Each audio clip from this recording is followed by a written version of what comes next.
Okay, go. Well, this is a real exciting program, among others that we have had.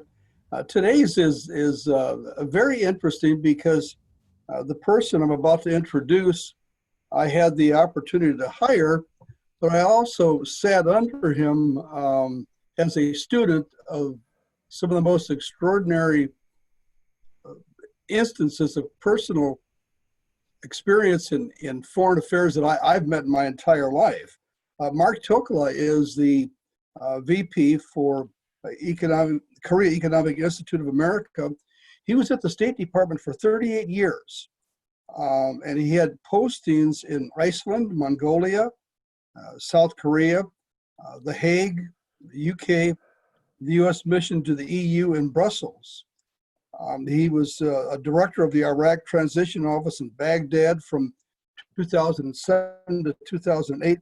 He received the State Department's Superior Honor Award for help in implementing the Dayton Peace Accords while serving as a political counselor in Sarajevo, Bosnia-Herzegovina from 1997 to 1999.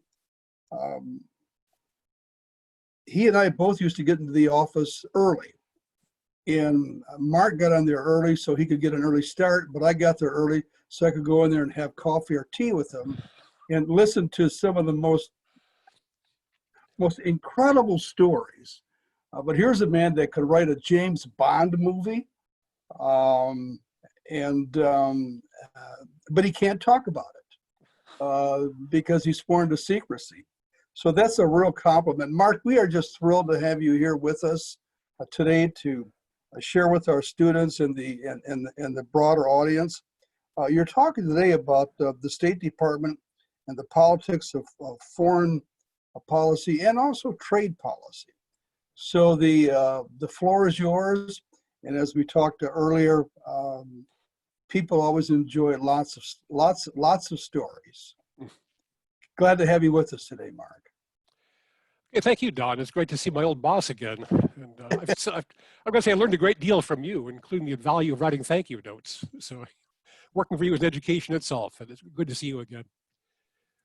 Professor Lee, do we need to do something else, or should I start up? You're on. Okay, good. What I'd like to do is first show a few slides while I talk about the nuts and bolts of what the State Department is and the Foreign Service. But after the slides, I'll talk a little bit about policy, kind of how it's made and how it's implemented. And then I want to save a lot of time for questions and answers. So my presentation is not going to be all that long. I want to focus on what interests you. And so I'll try to be a little bit brief with what I talk about. And please start getting ready for questions. So I'm going to do share screen right now.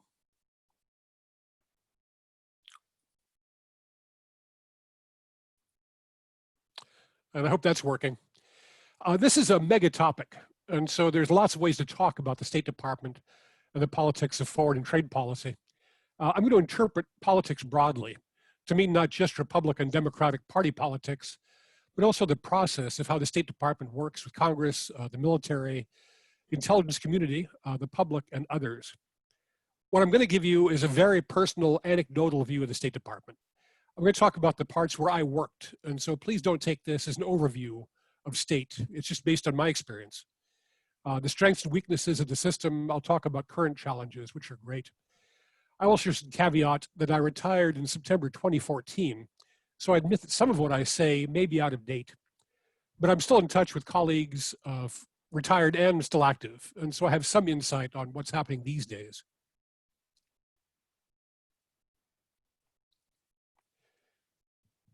Okay, first, a couple of definitions. So what is the State Department and what is the Foreign Service and what's the difference between the two?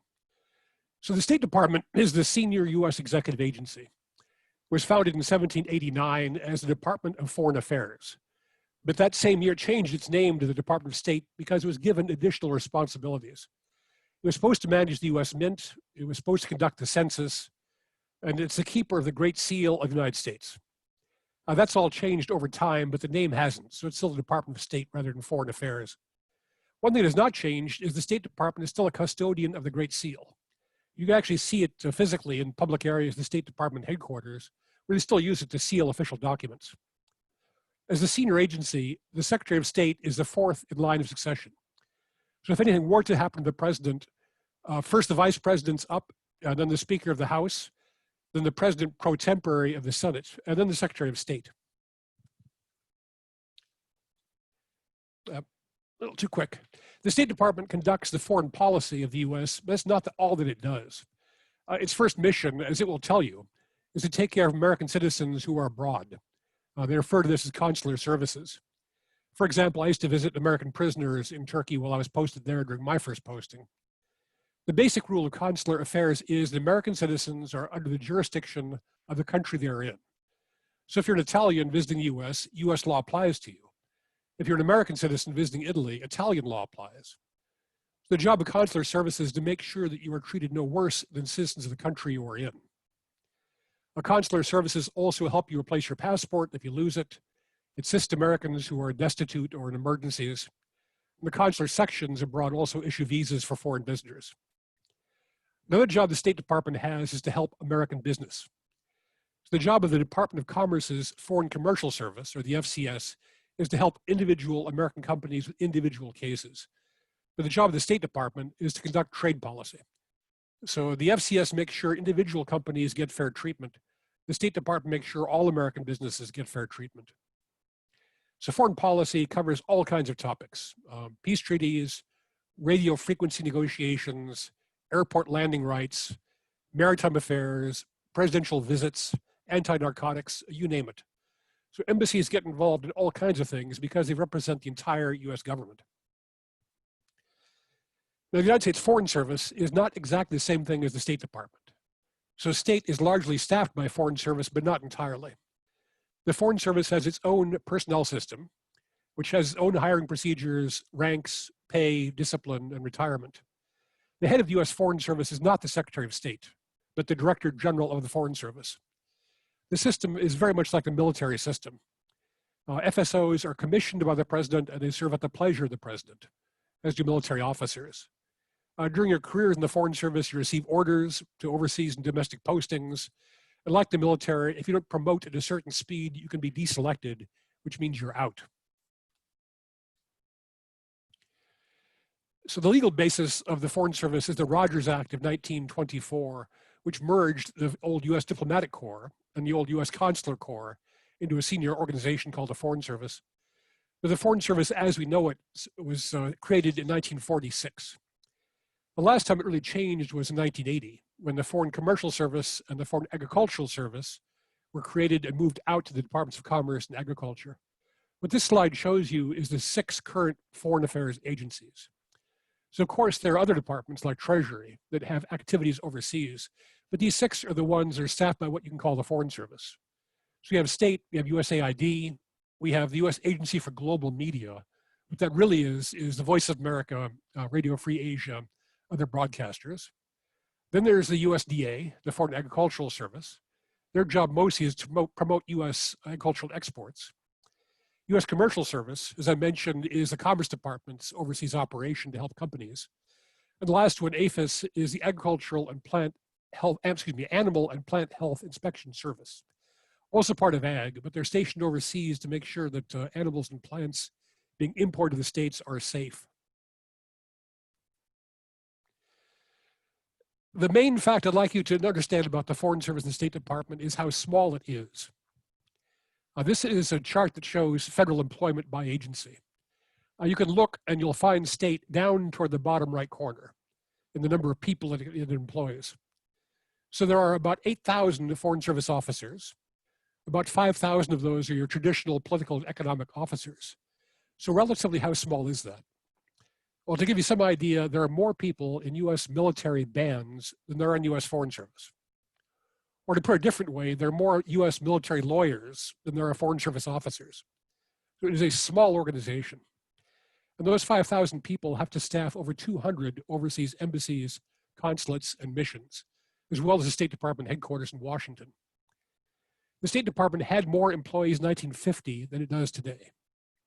But in 1950, there were 89 countries to cover. Now there are 195. So you can see we're stretched very thin. The State Department's also part of what you hear referred to as the intelligence community, or the IC. That actually is an official thing. So the IC consists of 16 US agencies and departments, including the Department of State. It's generally coordinated by the Office of the Director of National Intelligence, ODNI. The Director of National Intelligence was created after 9/11. It's a fairly new thing. And ODNI itself does not have the staff to do much analysis. Its job is to try to harness the work of the 16 agencies that work in the intelligence community. A lot of the badges you see there are from the different US military services intelligence agencies, but you also see the CIA and the National Security Agency and the NGA in the bottom left, as well as the State Department. Okay, that's all the slides I'm going to show. Let me talk about policy now.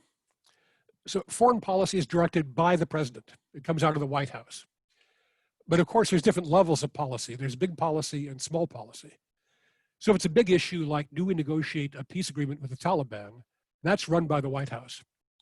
If it's another US policy, for example, signing an agreement on how American schools will operate in Peru, then Embassy Lima will do that part of foreign policy.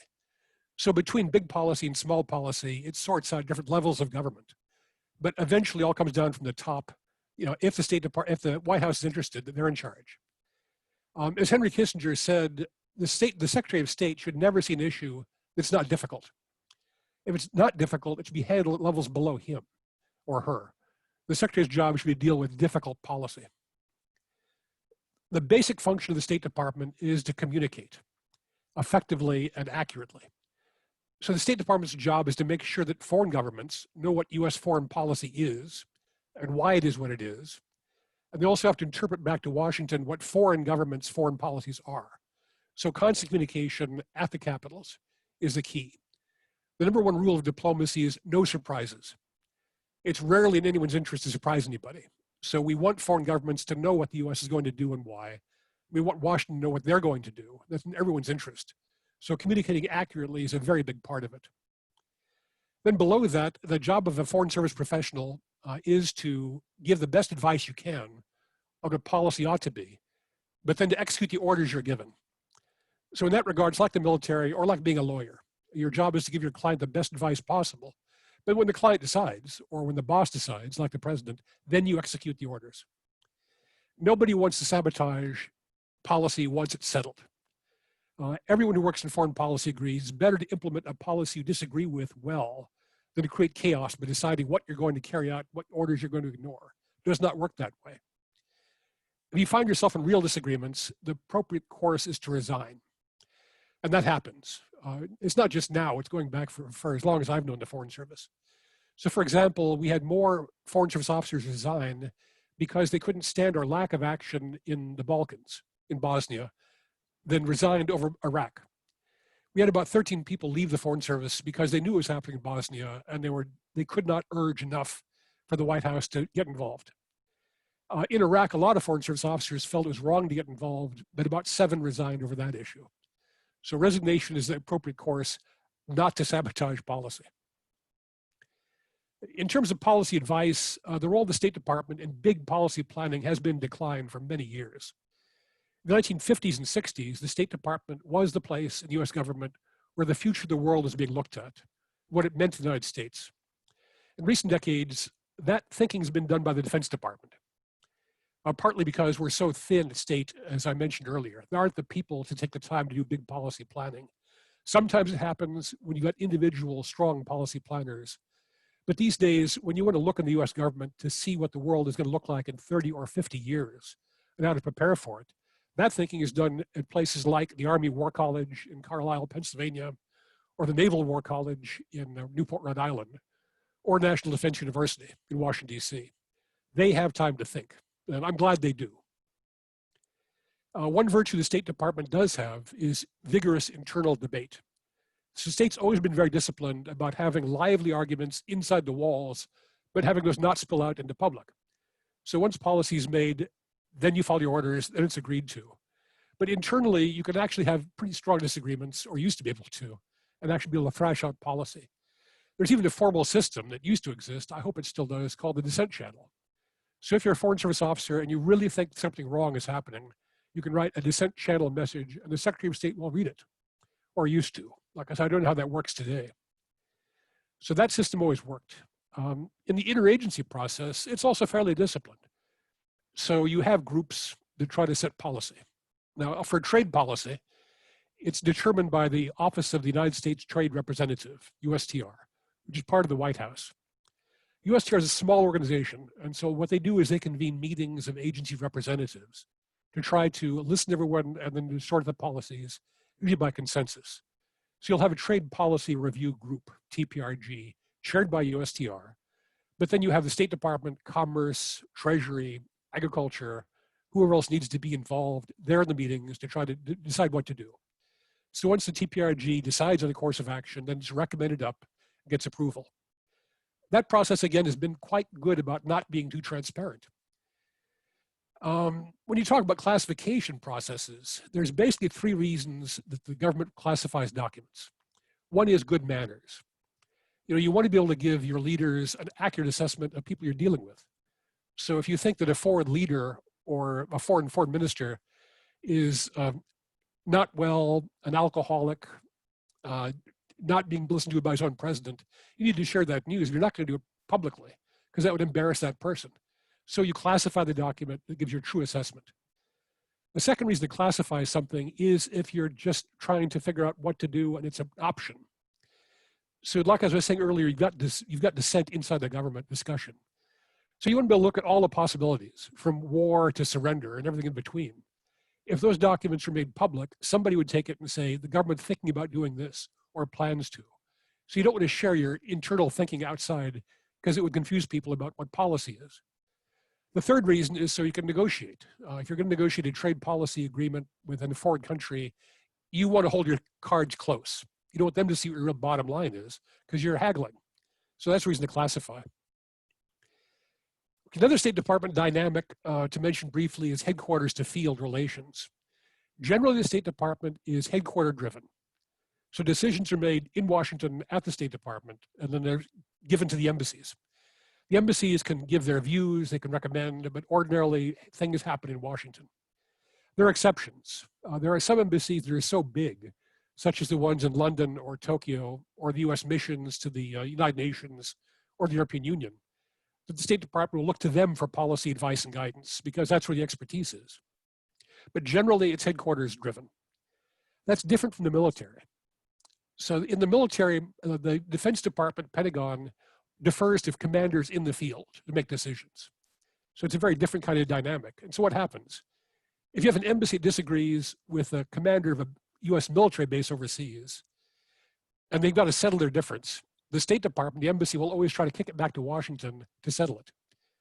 Or the Defense Department, Pentagon, will always bounce it back down to the field because they're going to trust the commander in the field, the base commander, to make the decision. So it's hard for state and defense sometimes to agree on things because decisions are made in different places. Another big difference between the State Department and the military is about the way they conceive their mission. So for military planners, an operation has a beginning and an end. It's very important for them to know when an operation starts, when the machinery gets into gear. They want to foresee how it's going to finish, and they strive toward that end, which they've defined. The State Department doesn't think that way because there are no operations. There's only foreign relations. So there's no, on the spectrum, you've got to deal with countries before the operation and afterwards. We're always in the point of the spear. So the state doesn't think about how to finish an operation. And defense does not think much about long-term consequences. They're both legitimate. They're just very different approaches. One of the results of that is Defense Department spends a lot of time exercising or practicing. They'll do war games to think through policy.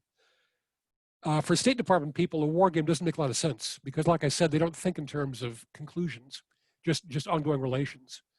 So sometimes Defense Department will invite state to be involved in a war game. State's attitude generally is, well, if it's interesting, we'll go. It sounds like it might be fun. But they don't take it seriously enough. They don't realize that the military thinks by doing its exercises. The war games are where the planning takes place. So that's one difference they need to kind of work on still for the future. The reason I'm emphasizing state defense relations is they become very important over the past few decades. So in dealing with a failed state like Bosnia or Iraq, in my experience, it's much more complicated than just having peace set and then doing state building. You don't have peace and then state building. Those two things happen at the same time. And therefore, the state and defense have to work together on them. So again, the difference is for the military, an overseas engagement is an operation. And so let's talk about the consequences of that. They have economic policies too. And so the Defense Department, Pentagon, will say, if we're going to be involved in Bosnia, Iraq, what we want to do, first of all, after we've established peace, is protect our forces. Force protection. How do they do that? What they want to do is they want to hire everybody in the country to do a job so they won't be shot at. Because if foreigners are employed, then they're going to be peaceful. It makes sense from a force protection point of view to do a lot of hiring for civilian projects by the military. For the State Department, that's not a viable policy because what is going to happen to all those people you've employed to do make work once we stop paying? They're likely to be unhappy. So the difference between economic development, where you want a viable long-term economy, and the short-term need to get people employed has to be balanced. Both are legitimate. They solve different problems. Okay, on the politicization of foreign policy, it's never been unusual for a new president to be suspicious of the State Department. After all, it was working for their predecessor. Of course, they're going to wonder about its loyalties. But I did see a change during my career, during the hyper-politicization that we've gotten used to. The first time I came across it was in the 1990s. So I was stationed in Bosnia, in Brussels. I traveled from Brussels back to Washington with a NATO study tour. So these were NATO foreign officials who come to Washington to see how the US government was working, and I was accompanying them. We got to Congress on the Hill, and we were met by a Senate staffer who asked us all to introduce ourselves. And we did. And then he pointed to me and said, you need to know that Mark here works for the US State Department, so you cannot believe a word he says.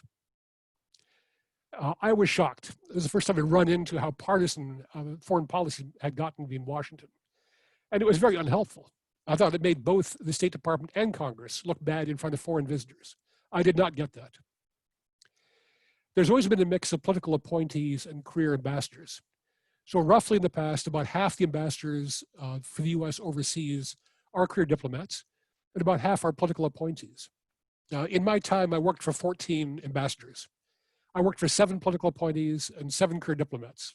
So I saw a 50-50 split, and I would not choose between them for quality. Some of the political appointees were outstanding. Some career diplomats were less outstanding. So it's a real even mix as far as I can tell. But that's changed. I'm told that today, every key ambassador overseas is now a political appointee. There are very few career diplomats running embassies abroad. And I think we suffer for that. And beyond that, in the State Department, at the headquarters, you have assistant secretaries. Assistant secretaries are people who run bureaus. So you'll have an assistant secretary for European affairs, or East Asian affairs, or economic affairs. Those used to almost always be career diplomats. And now I'm told that today at the State Department, there's not one career diplomat in charge of a bureau. Every assistant secretary is a political appointee. That strikes me as a real waste of the Foreign Service's experience and talent. There should be a mix. I'm not going to name names, but I'll tell you that I recently heard from a colleague who's still on active duty that he's working overseas in the US Embassy, and a newly appointed ambassador arrived, a political appointee. The ambassador called him into his office and said, I'd like a list of the names of every Democrat working in this embassy so I can tell who to trust. I'm getting a heart to shock, but I find that totally disappointing if that's the mood these days. On the other hand, I will say that things happen that make some sense about why it's gotten political. Presidents are under huge pressure these days to implement policies quickly. So the first 100 days of any administration is now a big benchmark. How much has gotten done? So presidents don't have time to get to know the State Department or the Foreign Service. They want to have their policies carried out and fast. And to do that, of course, they're going to pick political appointees who they know and they can trust to carry out their plans, which they've made before they arrive in the White House. So I get that. And that goes for both Republicans and Democrats. I understand it, but I think the US loses a lot of experience and efficiency in not being able to take a little bit of time to let the State Department and Foreign Service earn the confidence of a new president. Now, the last thing I'll say before we go to questions and answers is if you're looking for a career, please consider a career in foreign affairs. If you're a generalist and you want to spend a lot of your career overseas, please look at the Foreign Service. Entry is through competitive examination. There are no special prerequisites. The examination's offered all over the United States, so you can take it where you are. It's free, and they don't keep the test scores. So if you sign up and take the examination this year, just to see how it goes, that's fine. If you don't make it in, then you can take it again next year, and there's no penalty for that. The Foreign Service hires people from a wide variety of backgrounds. During my time, I worked with former military officers, former policemen, musicians, a mathematician, and one of my colleagues was a defrocked priest. So all kinds of people get into the Foreign Service. You can find the details about a career at state.gov. So just go to state.gov, and there's guidance there on how to compete for the Foreign Service and what a career would look like. For those of you who want to be specialists, who really want to understand one area of foreign affairs, and especially want to live in Washington, D.C., then please take a look at the intelligence community. Those 16 agencies I listed earlier. They tend to have people who specialize more than the Foreign Service does. Because there are only 5,000 Foreign Service officers, you can expect to serve anywhere and do anything. And they actually expect that of you. It's called a global outlook policy. It's called worldwide availability. So the odds that you'll work in the area in which you are a graduate student or your heart's desire are not great. You'll get around to it, but generally you're going to have to spend your career being a journalist. The intelligence community tends to hire PhDs, people who really know languages, who really know their area. So it's great for people like that. I'll tell you, I've got a special soft spot for the National Geospatial Intelligence Agency, or the NGA. They're not one of the better known agencies, but what they do is intellectually really interesting. So please check out that as well as the CIA or National Security Agency if you're interested in a career in foreign affairs, but not overseas. Okay, I will stop with that and look forward to answering questions. So I hope that started some conversation.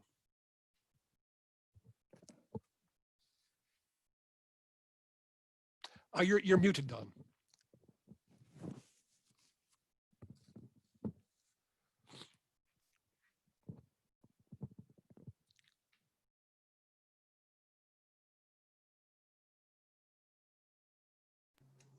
Okay, can you hear me now? I can hear you now.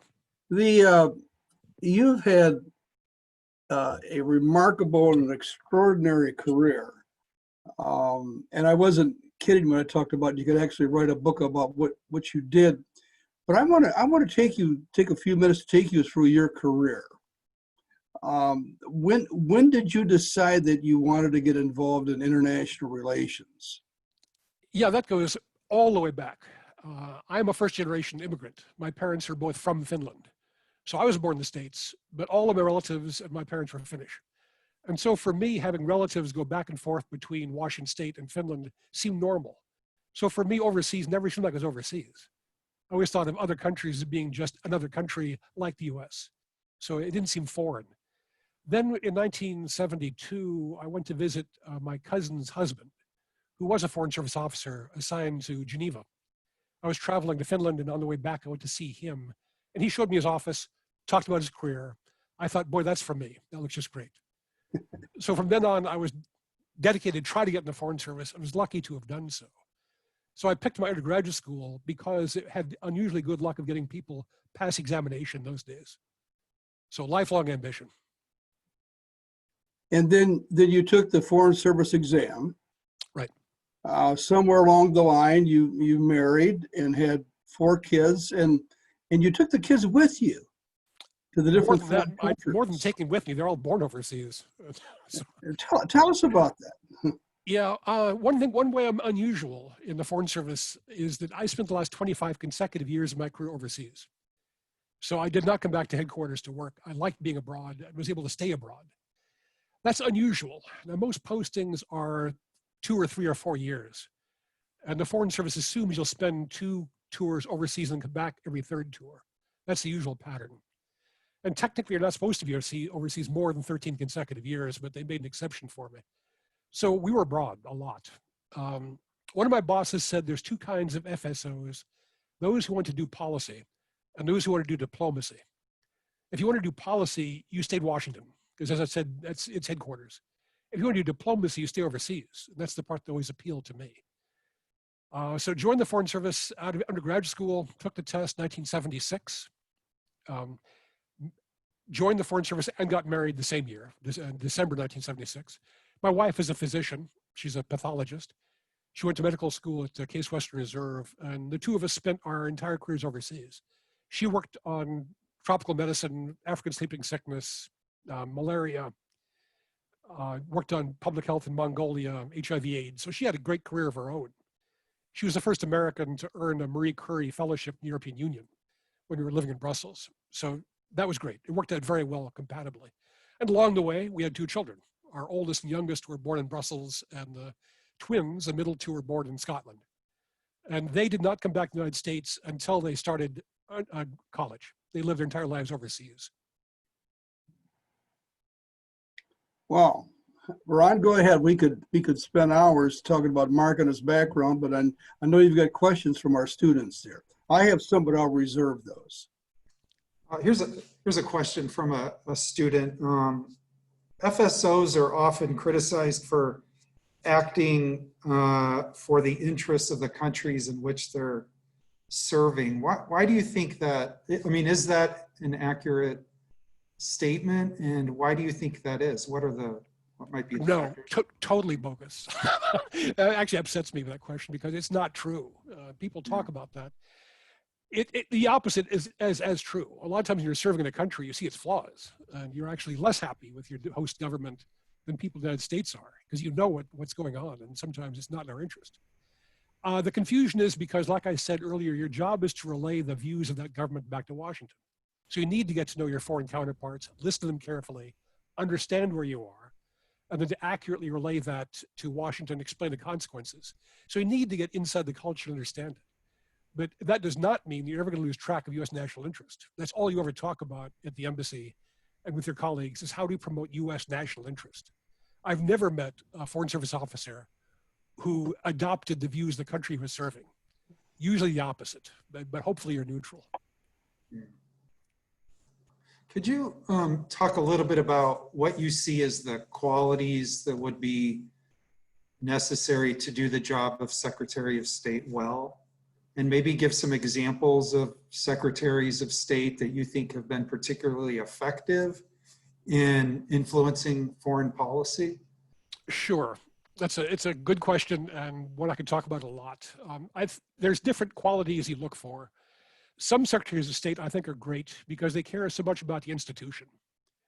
So for an institutionalist, Colin Powell was about as good as you can get. He cared deeply about the Foreign Service, pay and benefits, education, overseas housing, influence. He cared about the people. That showed. And so he was much loved within the Foreign Service, but he wasn't terribly effective in changing US policy. He was often sidetracked by the White House. So if you want a Secretary of State who can do policy, then Henry Kissinger, who I worked for, was a pretty good one. You know, he was able to make US policy happen. If that's what you want, then your State Department's happy because we're more in charge. And so that's a quality. I like secretaries who combine some mix of those, who care about the institution and have some influence. So I think the greatest secretary of my time was George Shultz. Highly effective at his job, excuse me, great institutionalist, and he was effective as a secretary. Then along the spectrum, Hillary Clinton was very disciplined. She was very good about working with the State Department in that she would go into a meeting with the points that had been agreed to in conversations with the department and again, give the points. So she wasn't a freelancer.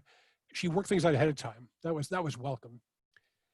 I'm not going to be too hard on other secretaries. If you want to get contemporary, I mean, I will, because I'm now retired and can say what I want. I think Rex Tillerson got kind of a bad shake in a way.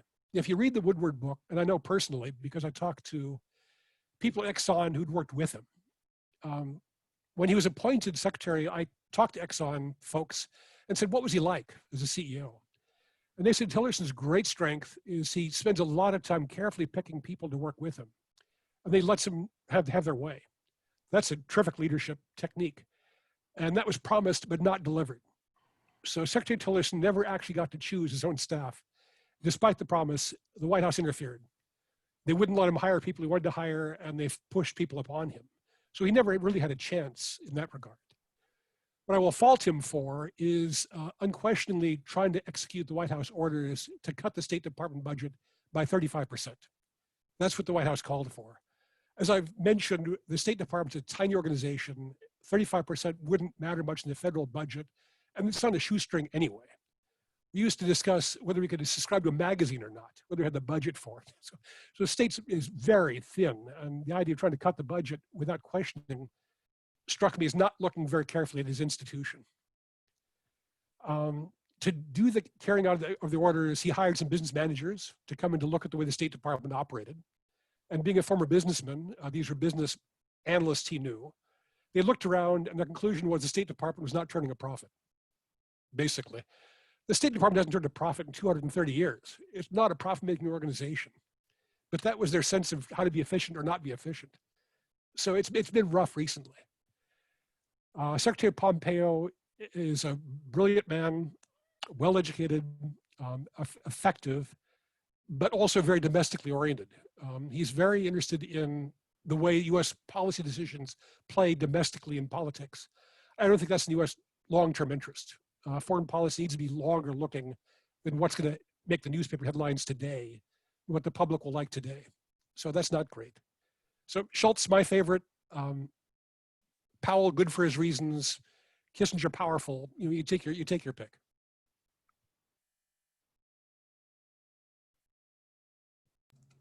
You went to a great liberal arts college. How do you see your liberal arts background as helping you do the job of the work of diplomacy?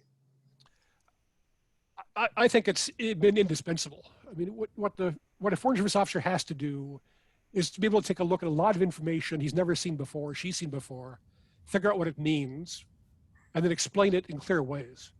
So being able to write clearly and speak persuasively is the key trait. For me, that's what liberal arts is for. It teaches how to process information, how to look broadly. So for a generalist, I think liberal arts is a terrific background. But like I said, the Foreign Service has all kinds of people in it, and it's the mix that makes it work. Don, do you want to ask some questions? Well, yeah, I want to comment on how you were ill-treated by a staffer who was on the other side of the Capitol from me. That was somebody obviously from the Senate, some smart aleck who thought it was his role to criticize people from the State Department. I served on the Foreign Affairs Committee for 20 years. And I chaired the subcommittee on Asia and Pacific. I was also on the committee dealing with oversight on the State Department budget, where we went in through program by program. And that started in 1993. And I always thought the State Department was really one of the most well-run organizations in terms of discipline. The purpose was there. The offices were set up in a way that they could communicate with other people on the policy level, but always taking a look at the U.S. role with regard to country X and the other countries in the world. And I had a really good working relationship with the State Department. In fact, in my last year of Congress, we had a case where a constituent had been trying to adopt a child from a Southeast Asia country for 5 years. And I don't know if that position is there, but Hillary Clinton had left by then. But she had appointed an ambassador for children, a person who specialized in children being caught up in unusual situations. And so I had placed a call, and bottom line is we went to work on that, and I think it took maybe 2 hours from the time I placed a call until that office put together a team and a strategy to get that adoption through. So I was quite impressed with that. And the other situation I had involved the gefilte fish. Oh. This was a marvelous story. I had a constituent that sold Asian carp over on the Mississippi River. And he sold it to Israel, which they used for gefilte fish. And the U.S.-Israeli Free Trade Agreement was actually the first a U.S. free trade agreement, but it excluded seafood. That was unfortunate, but it just did. And the bottom line on it is my constituent had about a couple 100,000 pounds of gefilte fish sitting in refrigerators that he couldn't get off the docks of Tel Aviv into the hands of the people in Israel to be the gefilte fish. So a hearing had come up, and the Secretary of State, Mrs. Clinton, would come periodically. And this time I knew that she'd been up all night traveling from some hot spot. So when she came in the door for the hearing, I gave her a 3x5 card with my question typed out on explaining the situation with the fish. And later on, when her personal emails were examined, there was an email to Congressman Don Manzullo dealing with gefilte fish. Well, I guess some sleuths thought that this was some kind of a secret, a secret diplomatic program going on. And what she had done was she wanted to get that thing reserved so quickly that she used her own personal email as opposed to diplomatic email to get people moving to get those containers taken care of. In the end, we got a resolution on it, but it was just, and I dealt with the State Department on and off on numerous occasions for over 20 years. And I found whoever that guy was on the Senate staff, if I had been his boss, Mark, I would have had him fired for insulting career people like yourself. Yeah, I didn't mean to tell a story because I wanted to imply there's any problem between state and Congress. I was using as an example of polarization or hyperpolitics. I worked with Congress quite a bit in my time, and I always found it to be an absolute pleasure. I welcomed congressional representatives when they came overseas. I wanted more delegations to come to visit the countries I was in, so we could show them what we were doing and to get their guidance and ask questions. Would you tell us about some of those? I know a couple of days ago we talked, and you have some personal vignettes on officials who came to visit you in hotspots. Yeah. How does that work? When a member of Congress comes to a war zone and wants to get a firsthand briefing, how do you do that? Yeah, in Bosnia is where I did it mostly, and it's because we had more traffic there. It was easier to get it out of Sarajevo than out of Baghdad. So the visitors are set up, they arrive, they're made as secure as possible.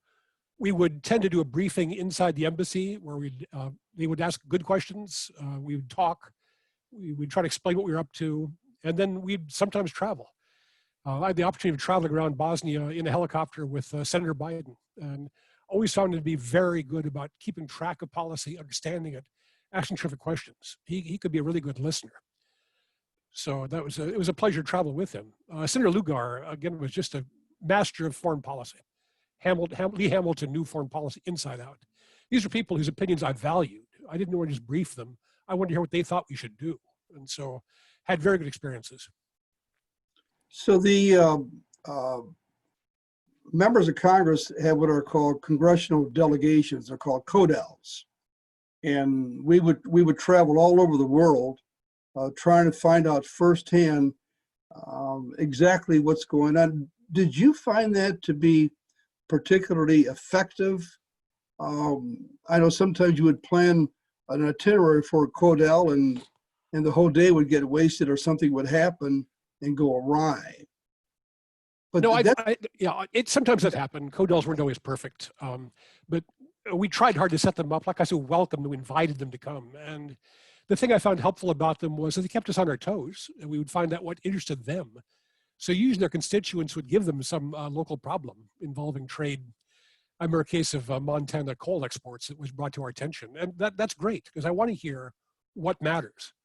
And so our job overseas, the embassies, is to try to serve the American government, the American public. The CODELs helped us do that better by being able to highlight what issues they thought were key. Well, I think by the same token, I think that we had the opportunity to explain why the U.S. presence in that country was doing good. why the AID program is worthwhile, why the investment was one worth making. It was a good two-way exchange. Ron?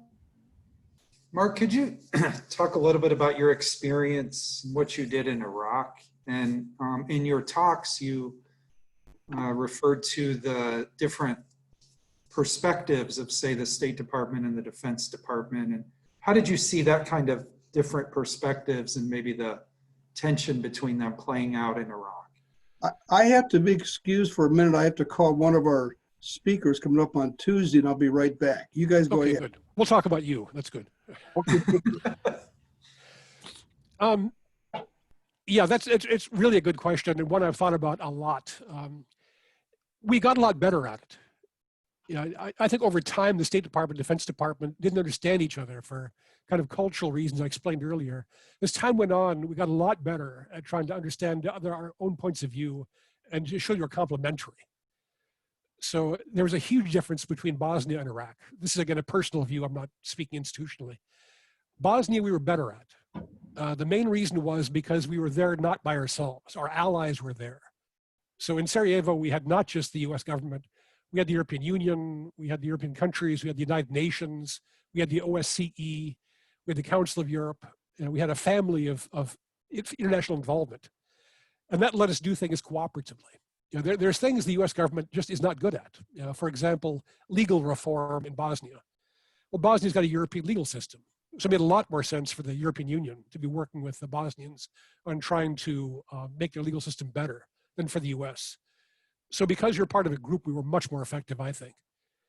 When it came to Baghdad, we were there pretty much on our own. The Brits were there, the Japanese were there to some extent, but on the whole, we were there by ourselves, and therefore we didn't have that big toolkit to work from. And that made it a lot harder. We were also under a huge time pressure in Iraq, which wasn't the case in Bosnia so much. We had congressional delegations come, staff members who come to Iraq, and one of their big questions was, how fast can you get this done? How soon can you get out? How fast can you spend money? And there's some things you just shouldn't rush. So I was under pressure to spend money faster because it had been allocated, we needed to spend it to get the job done, but that's not efficient. And sometimes actually counterproductive. So I told Congress that if I had half the money and twice the time, I could do a better job. But it was always, what's going to happen this quarter? How have you spent your money this quarter? And so that was tough. In Iraq too, like I said, because of the pressure and because the US military presence is so large, we had long discussions about what to do in specific cases. I'll give you an example. There was a large flour mill that used to be run by the Iraqi state, and it was not operating. So US military colleagues noticed that and said, let's get that mill restarted. We could employ people, it would serve a useful purpose, it'd be a good economic step. So my staff looked at the situation. We discovered that because the big state mill wasn't working, there were about 25 little Iraqi flour mills that started up kind of on their own, little startups. They were doing quite well, and they were spread around. So we had this argument about whether to try to restart the big state mill to employ a lot of people or let it be there and let the small Iraqi entrepreneurs work on their own. That was the kind of talk we had every day, was trying to balance those things and try to see the best way forward. So in Bosnia, we had a big community, and we had the Dayton Peace Powers because we were there under an international agreement that allowed us to fire Bosnian officials who were not cooperating in implementing the Dayton Peace Accords. So being able to leverage that meant we were much more effective. In Iraq, we were there alone and not in control of everything. It was a lot harder. Does that answer the question? Yeah. There's been a lot of discussion about NATO and the future of NATO. Is there any role for the kind of diplomatic work that the State Department does in trying to maintain that alliance, or is that all a Department of Defense? No, not at all. That is State Department. It's a Bureau of Political Military Affairs. We have an ambassador to NATO in headquarters in Brussels at Aver. So in Brussels, you've got 3 US ambassadors. You've got the US ambassador to the Kingdom of Belgium, you've got the US ambassador to the European Union, and you've got the US ambassador to NATO. And the 3 missions would actually cooperate and talk quite a bit. But no, NATO is as much diplomatic as is military. The Supreme Allied Commander of NATO is in Mons in Belgium, at a different city, where the NATO headquarters is in Brussels. And that is largely diplomatic and very important. NATO is one of the great success stories, one of the great tools we have. So the idea that NATO is obsolete or we should stop being involved with it is, to me, it makes no sense. We need NATO.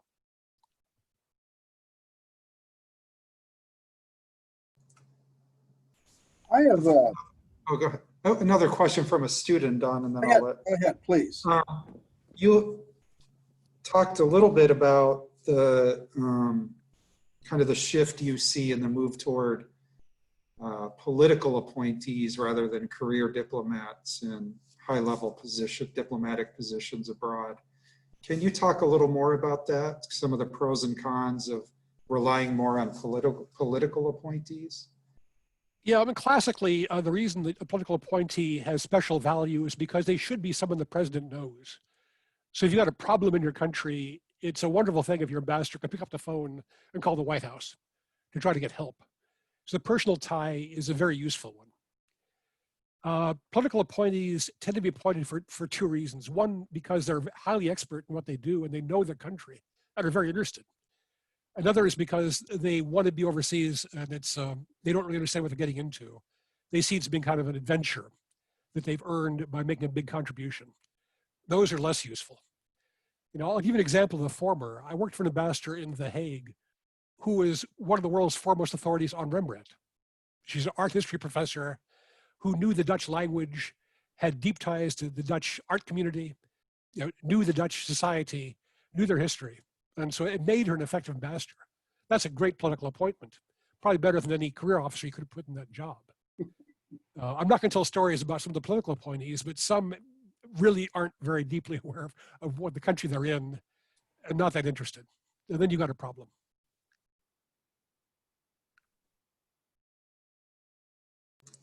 Go ahead, Don. Well, I want to kind of shift a little bit here to Mark. Your background is that, I think, of an economist. Isn't that correct? Well, international relations, but I tend to be more economic. I did a lot of developmental economics and macro, yeah. And you also in your journeys obtained the equivalent of a law degree for practicing law in the European Union. Isn't that correct? That's correct. Yep. So you've got this extraordinary background of having served around the world, and then on top of that, you've been at Korea Economic Institute now for what, 4 years? Coming up on 6. I joined in 2014. Yeah, coming up on 6 years. And I recruited you, and the minute I saw your CV, I said, that's the guy I want. I hadn't even met you or interviewed you yet. That wasn't necessary. But I want you to take a look at, in terms of how you see what's going on with trade. Troy Stangerone, who's also with the Korea Economic Institute, was asked the question, do you see much happening in the area of U.S. trade as a result of Donald Trump staying in office or Joe Biden being elected? And he said, not really. I just don't see that much taking place. Nian Su, whom I think you know, appeared with Phil Escalon. He was asked a question about that, and he said that China is going its own way with their 7 or 8 or 11 dash line and establishing hegemony in the South China Sea and to some extent in the East China Sea, and seeing that China is developing its own universe along with the U.S. What is your big view as to where you see world trade going? Big question, but you've got a lot of experience in taking a lot of looks. Go ahead. Yeah. Well, first go back and look at Troy's tape. I'll defer to what he had to say. Beyond that, he's right. We're not going to go back to where we were. I mean, we had an opportunity a long time ago for a big WTO breakthrough. We had the trade round that was really going to transform the organization, and it failed because we could not get China and India to agree to it. So since then, we've kind of lost momentum for trying to do a big WTO agreement. So instead, we've had to do regional agreements. We talked about a US-European free trade agreement. We have NAFTA. We almost had the TPP, which would have been a very good arrangement. So we've had to go from the global deal to the regional deals. Now they're in trouble. I think the American public does not have an appetite for a new regional trade agreement until it can be shown to be definitively in US interest. And beyond that, the world has changed. And the pandemic has really made a difference on the way supply chains work. So I'm going to steal a line from Robin Niblett, who's director of Chatham House in London. He said, we're going from a world with a just-in-time economy to a world with a just-in-case economy. So we're going to be concerned in the future about making sure that we're reliant for key industries of our own, that we have stockpiles built up. We don't have to depend on foreign sources for important products. That changes the way the world works. So on the whole, it may be a little bit less efficient because just in time meant economic efficiency. So everything may be a little more expensive, but we're going to pay that extra cost to make sure we have more domestic capabilities. So it's a different world. I do not see us going back to a big WTO deal anytime in my lifetime. And regional deals I'd like to get back to. I think trade rules make much more sense than trying to do haggling over product balances. Donald Trump has always believed, he's very consistent on this, that the only measure of free trade is whether the US has a merchandise trade surplus. He's said that for 30 years, that's the only measure. And of course, it can't work like that because we can't have trade surpluses with everybody. And sometimes deficits work in our interest. And there's other things like investment or services trade. So merchandise trade balances don't matter all that much in the long run. But no, I can't even foresee what the world's going to look like from here on out. If COVID-19 was just the first of a series of pandemics, which is possible, now we may be looking at different economic arrangements. And I will confess, looking back, that in my trade policy days, we probably looked a little bit too much at the interest of US corporations and not enough of US workers and small manufacturers. I think we did think that big deals of major US corporations were good for the economy as a whole. I think looking back on it, we probably should have paid more attention to where the jobs are being created or lost. I would agree with that. So what you're saying is that the pandemic has not only disrupted the traditional supply chain, but created a new paradigm in manufacturing. It may have. There's some areas where you don't need to have domestic capabilities. The Trump administration has been big on having to have a lot of steel manufacturing in the States. You don't need that for war fighting. You can imported steel is fine as long as you've got some domestic steel production. So I don't buy that. I don't buy the Trump administration's argument that automobile manufacturing is a national security issue. You know, I don't think that's it. I think there needs to be some trade manufactured goods, but in terms of the way the world works, the pandemic has changed the way supply chains work. And the fact that Chinese have confused security with economics has also made things different. Now there's a mix between security and economics. The line is way blurred. So artificial intelligence, 5G, machine learning, those things are now national security issues. The high-tech end of things is security. And so we can't have a Defense Department that protects the United States and then free trade agreements that make the economy work. We need to think about the security implications of all technologies now. There's a webinar I'm going to attend, talks about treating artificial intelligence as if whatever it is that's created it is a human. Because the definition of artificial intelligence is something that acts that acts as if it were human to create the artificial intelligence. But Mark, this is a pretty scary area in terms of the blurring of the lines of national security, intelligence, and personal confidences of the individuals. Yeah. How do you see that as playing out in world affairs?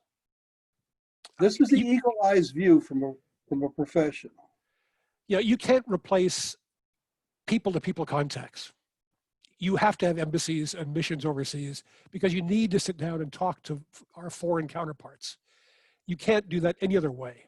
That you have to understand each other, and it's deep. It's about the way languages work. It's about the way cultures work. It's about the way national identities work.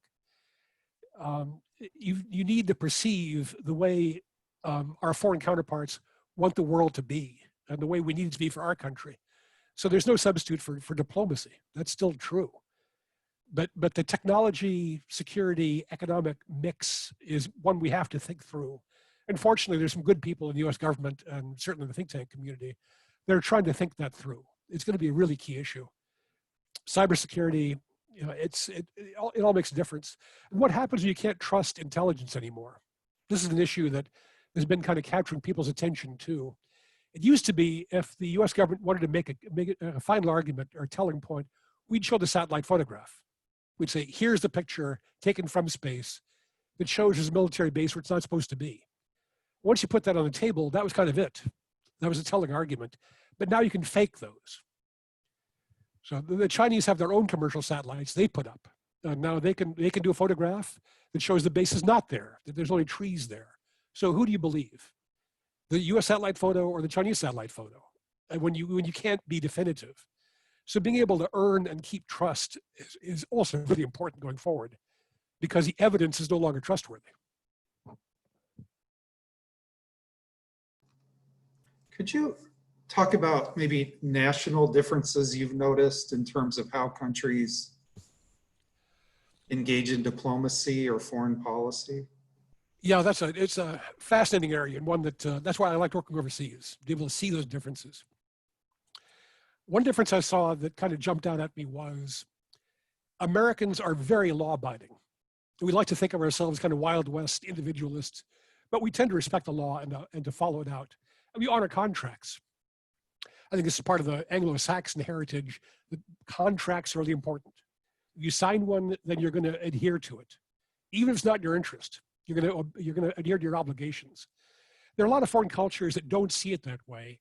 And you can see why it's logical not to. What they will say is, sure, that's what the treaty says, but look, it's no longer in either of our interests. Let's change it. Why do we have to do things that are no longer sensible? We signed it, it made sense at the time, but that's not the way things are now. So the Americans have to get kind of past that idea that, well, look, you signed it, that's it. The contract is the end of the argument. And to think more about the idea that that's not how all cultures see it. That's one. The other culture is who you're loyal to. Part of our law-abidingness and our constitutionalism says that we tend to be loyal to our boss, our employer. So my job is to represent the State Department and the Foreign Service. In a lot of foreign cultures, your allegiance to your government is not as high as your allegiance to your family or your clan or your region.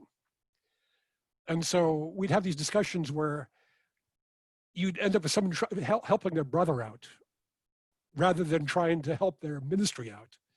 An American will look at it and say, well, that's just wrong. We'd call it corrupt. But it's not. It's just a different priority based on what your loyalties are based on your society. So we need to spend less time kind of judging what's right and wrong and more time trying to perceive what makes that make sense. In Bosnia, we had a big anti-corruption drive, and our thought was we need to have everything work by the book. So we tried to stamp out corruption until we figured out too late that those white envelopes that were paying teachers and nurses who were being paid by political parties were actually the way the salaries were paid. You know, if you eliminate those, the nurses and the teachers would have no income. So before you get rid of what looks like a corrupt system, you have to understand that maybe that's the way the system works. And so you can find a better one. I mean, corruption is bad, but you have to make a difference between pocket lining, individual greed, and legal systems or semi-legal systems that work outside the rules. How, you got that nice view of Washington behind you. How is Washington different today than it was 6 months ago? What's changed? How it works? And, yeah. I've been in my apartment for 6 months.